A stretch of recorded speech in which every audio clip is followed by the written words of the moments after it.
welcome to Stoke Fleming. We're currently on the just above the main A379 road between Dartmouth and Kingsbridge.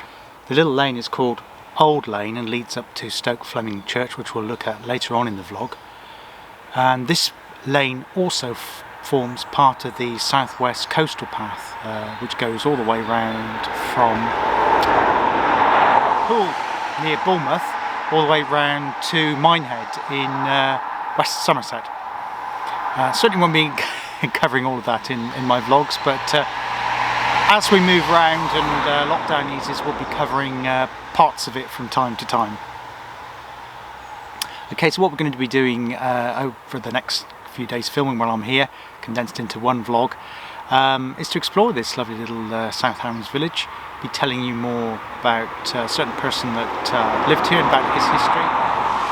We'll see if we can find his burial ground in the cemetery of the church here, and also we'll be looking at the history of the village, how it came to be here, and exploring some of the many walks. When I was researching about Slapton, I uncovered there was also a manor house here in Stoke Fleming.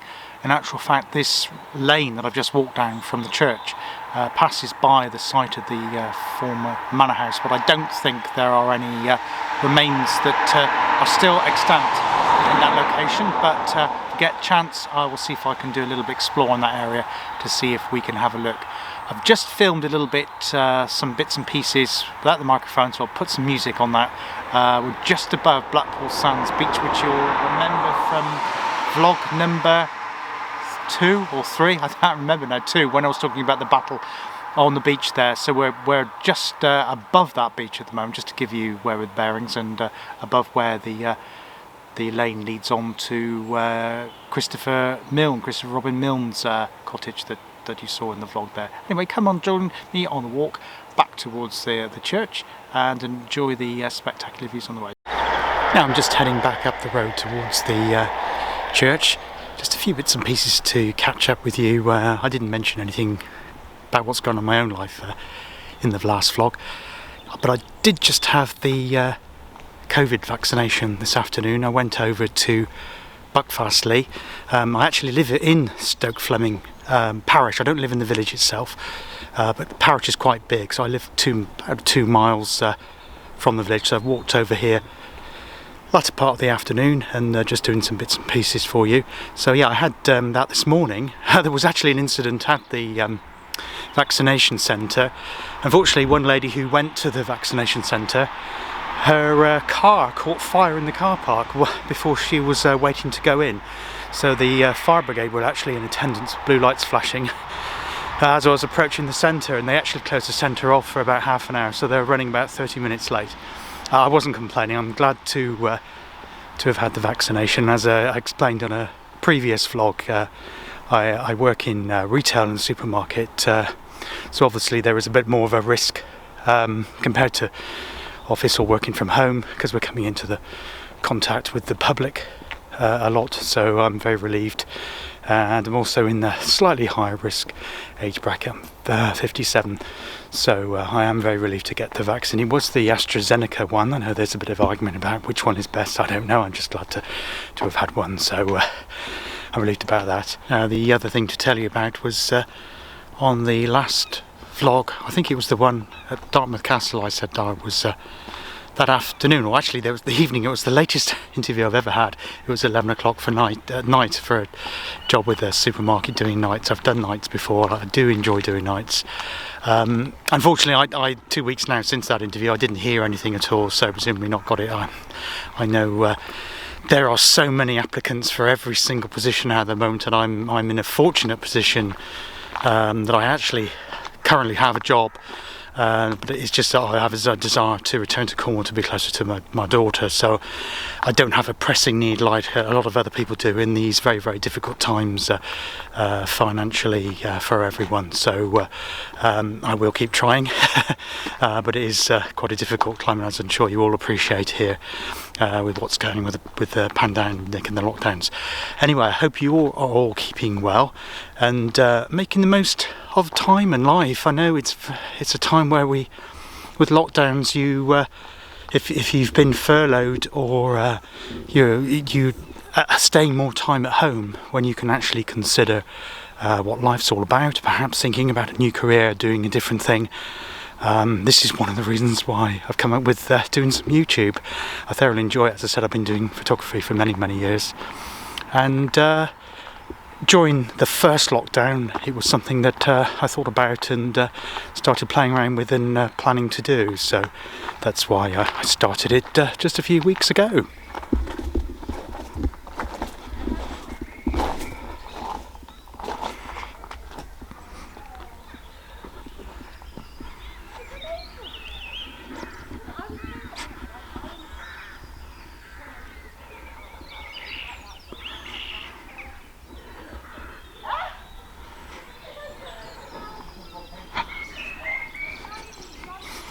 It certainly has a very different feel here at the moment compared when I was filming down at Ditsum. When was it? Last Saturday, just a few days ago now.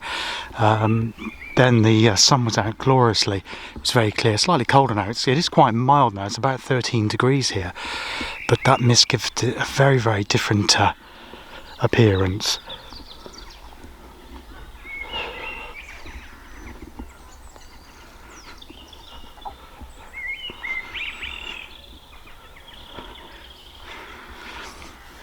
Some beautiful primroses in the graveyard here.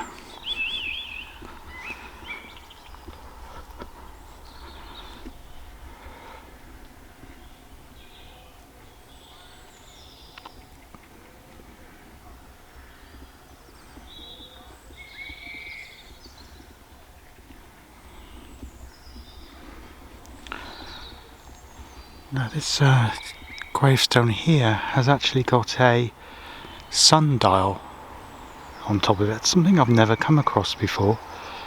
I can't see an inscription on it, but that's very unusual, but nonetheless lovely.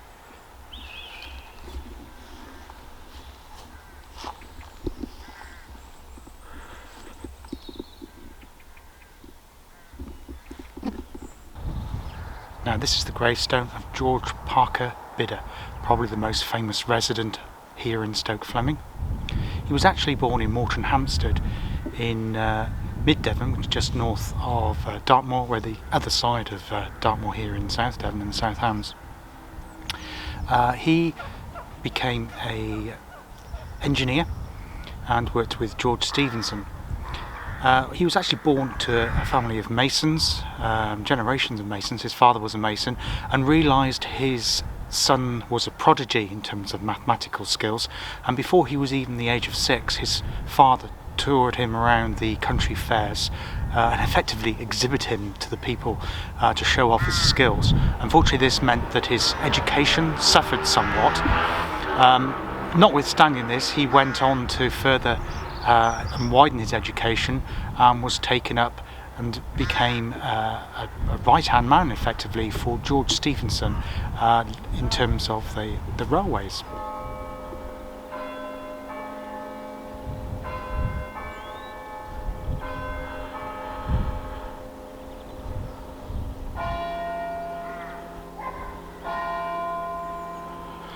Now, as the Stoke Fleming Parish Church clock strikes 2 o'clock, we're here at the gravestone of George Parker Bidder. I'll tell you a little bit more about him, but just to let you know that the grave here, he was also, he died in September the 20th, 1878, and he also was buried with his wife, died a few years later, and I believe Bertha Bidder, the grave alongside, was his daughter, and she died at Stoke House here in Stoke Fleming. His daughter did, but George Parker Bidder, as we said, was born in Morton Hampstead. He actually passed away in Dartmouth. I would imagine that was at the hospital there. So we're going to leave the graveyard for the moment, and I do apologise if some of this vlog is slightly out of sequence. It won't win any awards for continuity, because you'll see me in different types of clothing. It's quite chilly today, hence the need for my fleece and scarf, and as I said in the first part of the filming, which will probably appear in the vlog, I had my COVID vaccination on Wednesday. Unfortunately, I've had a bit of a bad reaction to it, and this is now late on Saturday afternoon, and it's the first chance I've actually been out of my property, because it's actually made me feel quite low. But enough of that. We're going to find out, see what we can about other artefacts and memorabilia associated with George Parker Bidder here in the lovely village of Stoke Fleming. The pub here is called the Green Dragon. I can't remember the year it was opened, but it certainly has a long history in this quite lively South Hams village. Now this village shop here is actually the closest shop to where I live. It's about 2 miles away from my property. It's a very useful store because it has a post office, so you can use the banking facilities, and it's pretty well stocked with newsagents and all the essentials that you need. So we're now just meeting the main A379 coastal road between Dartmouth and Kingsbridge. That's the property there, Stoke House, where George Parker Bidder spent the last few years of his life here in Stoke Fleming.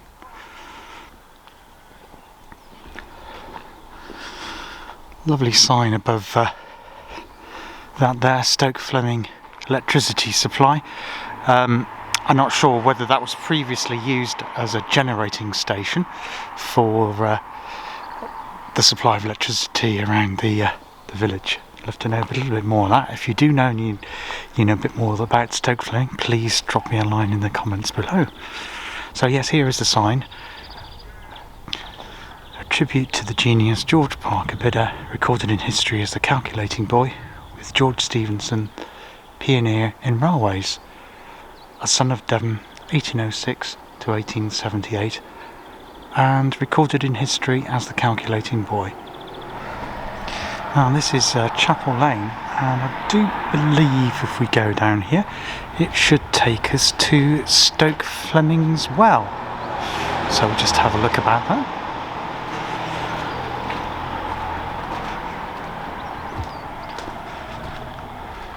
And love how they've picked up the name again, Bidders, in commemoration of George Parker Bidder. The Stoke House is the property just behind the wall there.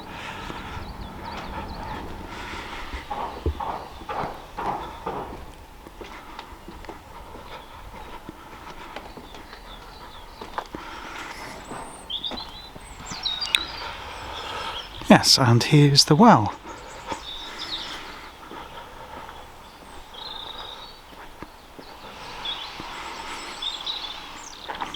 And looks like it was restored as part of a Millennium Project. Good to see that there is water still flowing in it.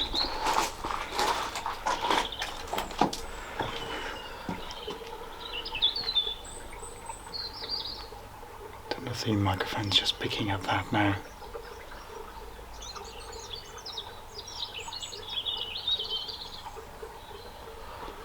And this lane is called Shady Lane,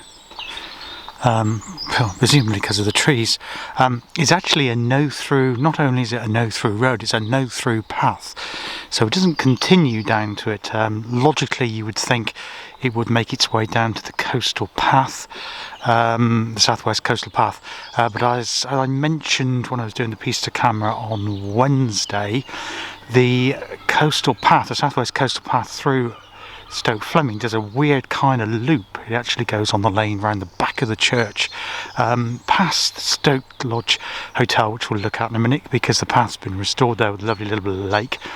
And the reason for that, I believe, there is a large detached house near Redlap, which is just at the edge of Little Dartmouth, which is a National Trust location. The house isn't National Trust, but it's near where there's National Trust land. That's private, with its own private parkland, and there's no right of way or right of access across it. Therefore, the southwest coastal path can't follow anywhere near the line of the coast at Stoke Fleming.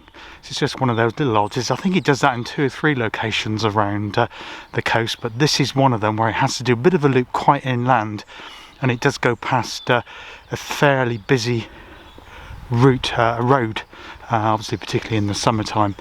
Yeah, so you can make out the sea down there. Also, I'm not sure where the spring is coming in. That forms the stream that you can see down the bottom there.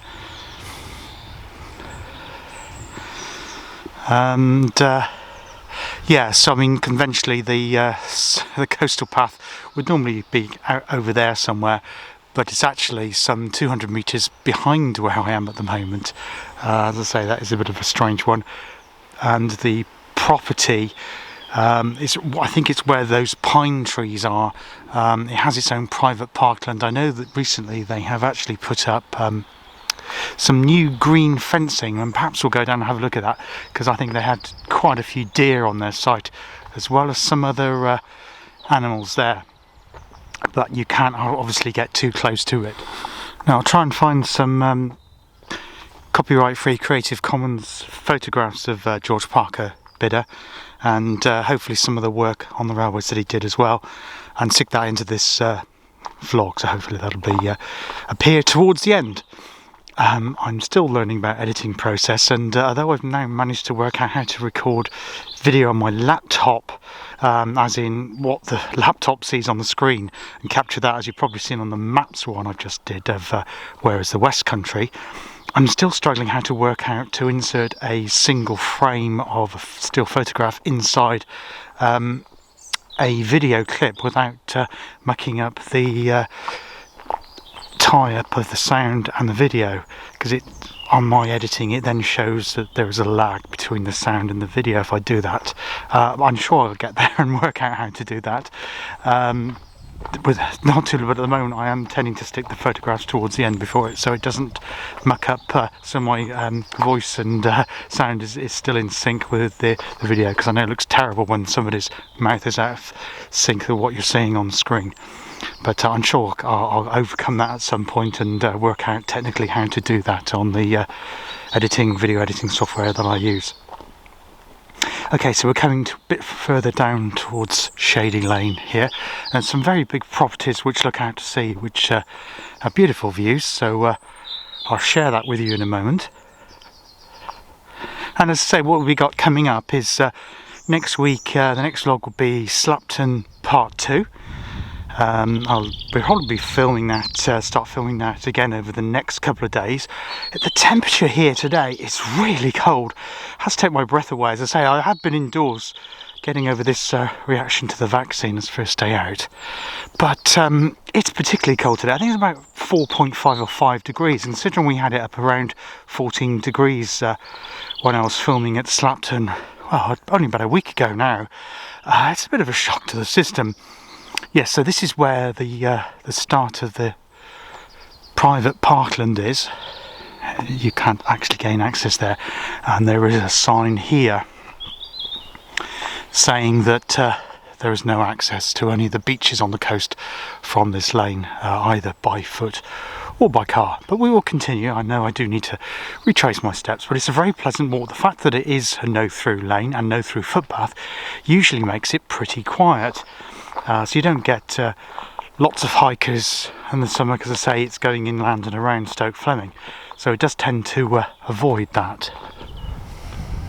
Now I've managed to find a seat here, and it's still quite windy, so I don't risk my tripod, to be honest, so a little prompt here. Sorry that it's handheld at the moment. I normally do the pieces to camera using the tripod, but it's a little bit precarious, so hopefully this should be okay. Yeah, so just regaining our story with George Parker Bidder. I believe it was 1834, I just checked my notes. No, sorry, 1824 when George Parker Bidder, he left college, and he then moved across to a job with the Ordnance Survey, but he didn't seem to be using his engineering skills as much as he would like, and he actually met Robert Stevenson while he was up with the Ordnance Survey in Edinburgh. And this led Robert Stevenson to introduce him to George Stephenson, working for the London and Birmingham Railway Company. Now the lines he worked on were the London to Brighton line and the London to Manchester route via Rugby and the Potteries, Stoke-on-Trent area. What he did was he put pieces together for Parliament, because obviously each railway needed to go through an Act of Parliament in order for approval, and he worked with George Stephenson in formulating these so they could go through and be signed off by Parliament so that construction could start. Now in 1837, with George Stephenson, he started construction on the Blackwall Railway in London. Now those of you that are interested in railway engineering and railway history, it's worth noting that on the Blackwall line he formulated a method, it was his own method, whereby instead of the train stopping at each station, because this train on the Blackwall line was operated by means of a cable, each time there was a station, it unhooked a carriage. The carriage stopped at that station and the train carried on. Rather ingenious method, and he was the one that invented that. As I say, if I can find out some more pictures, creative free commons for that, I'll insert them towards the end of the vlog. George didn't just work on railways in the UK, he actually did several projects in Belgium, and he actually opened the first line in Norway from Christiania to Eidsvold. But his work wasn't just involved with railways, he had a wider interest in engineering, and he always attended the weekly meetings of the Institute of Civil Engineers, and he was elected president of the ICE in 1860. He was also one of the founders of the Electric Telegraph Company. As soon as a new item of technology appeared, he could see the potential of it and encouraged the railway companies to adopt this method of using this the then new communication of telegraphy to pass messages between stations and signal boxes. Now George Parker Bidder's grandson was also called George Parker Bidder, slightly confusingly. He was a marine biologist, a very eminent marine biologist, and became president of the Marine Biologists Association. I'm just continuing our walk down on Shady Lane. One other thing to say about George Parker Bidder is that in 2020, last year, in the town of his birth, Moreton Hampstead, they placed a large statue to commemorate his life, the town where he was born.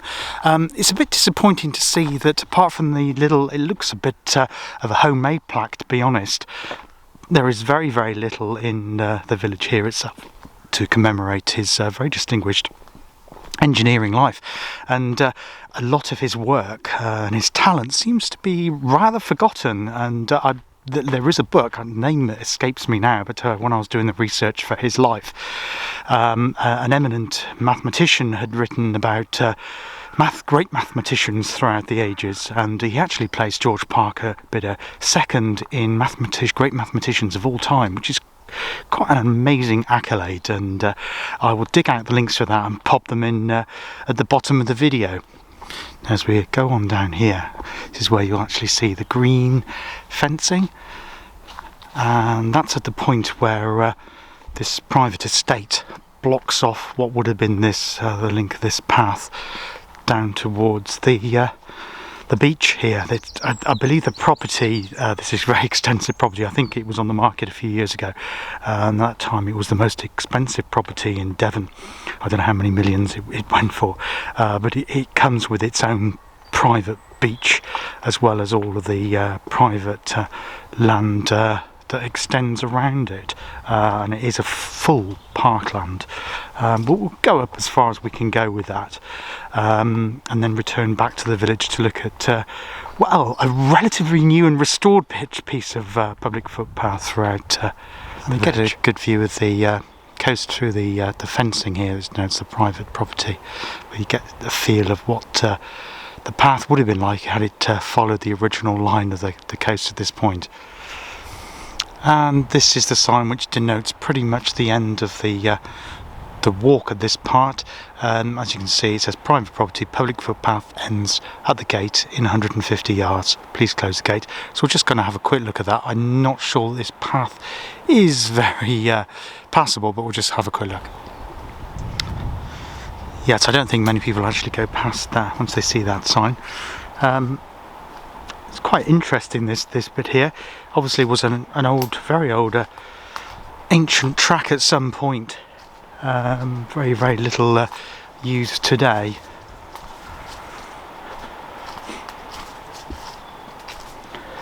Now, what I will point out in a moment is this will link up at this point with another vlog that I'll do hopefully over the next few weeks, exploring Little Dartmouth, which is a National Trust location. It's also a farm. You can park your car there and walk in 4 completely separate directions, and one of the directions is back in this direction through Redlap towards Stoke Fleming. And yes, this is the property that I was saying. This is all one property here.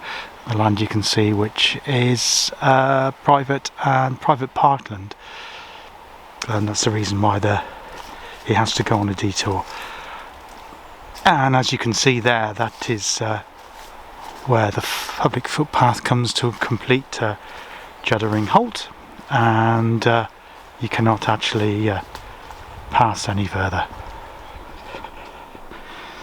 Now, I have quite wide-ranging interests. I follow lots of different channels on YouTube, particularly things to do with travel, to do with technology, and exploration and history, and also science and technology.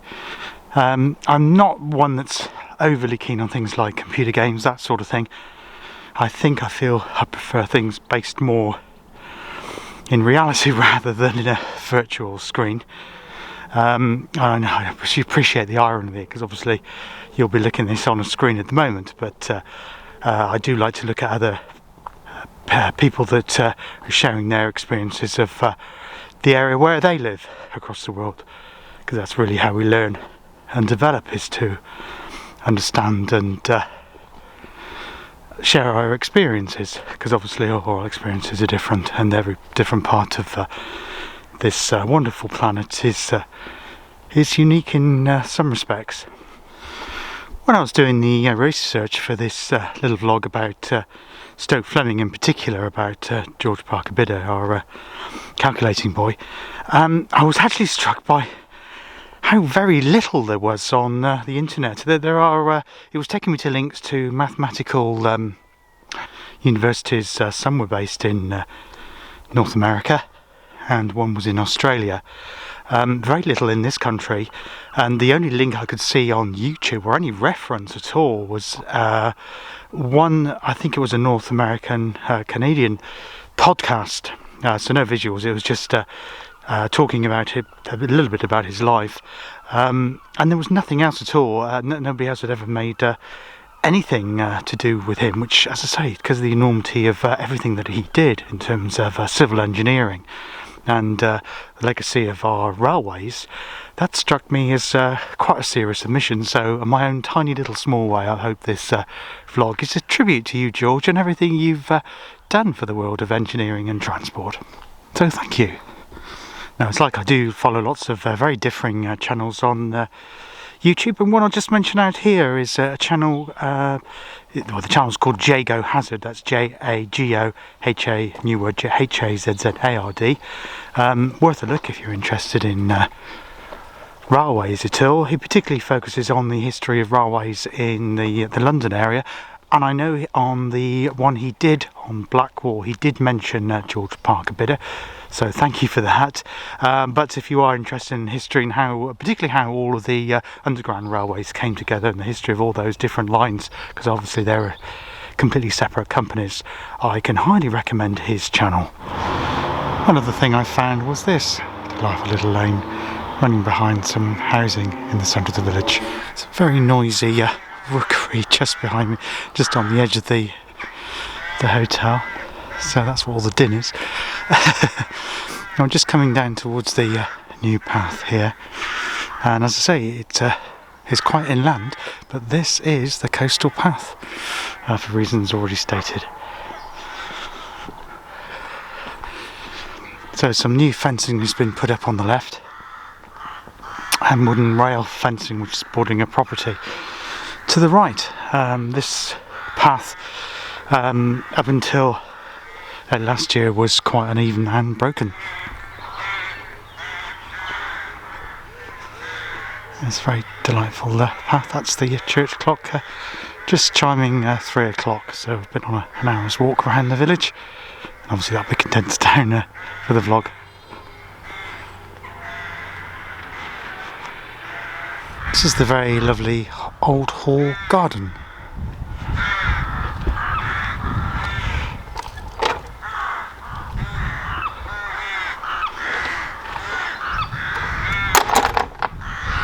And what I do like about this garden, I'm presuming it's the size of the previous village hall, because there's a newer village hall alongside, is this wonderful sundial.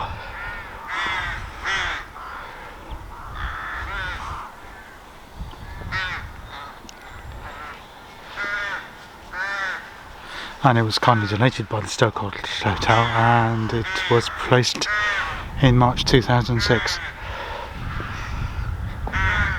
Love this curved seating here.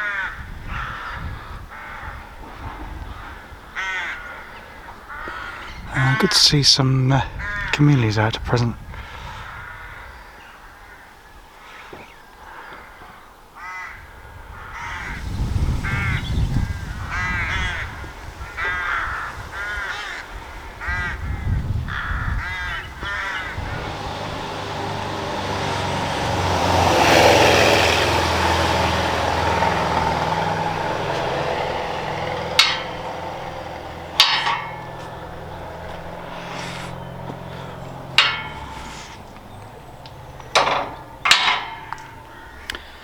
Thank you for watching the channel today. I hope you enjoyed the little tour of Stoke Fleming, and found it a little bit interesting learning about our friend George Parker Bidder. As I say, I put up hopefully some photos together with some music and what other bits and pieces I can find about the legacy of his engineering projects online that Creative Free Commons. Look forward to seeing you all again soon. The next vlog will be Slapton Part 2, hopefully in just over a week's time. Till then, see you soon. Cheers, bye bye.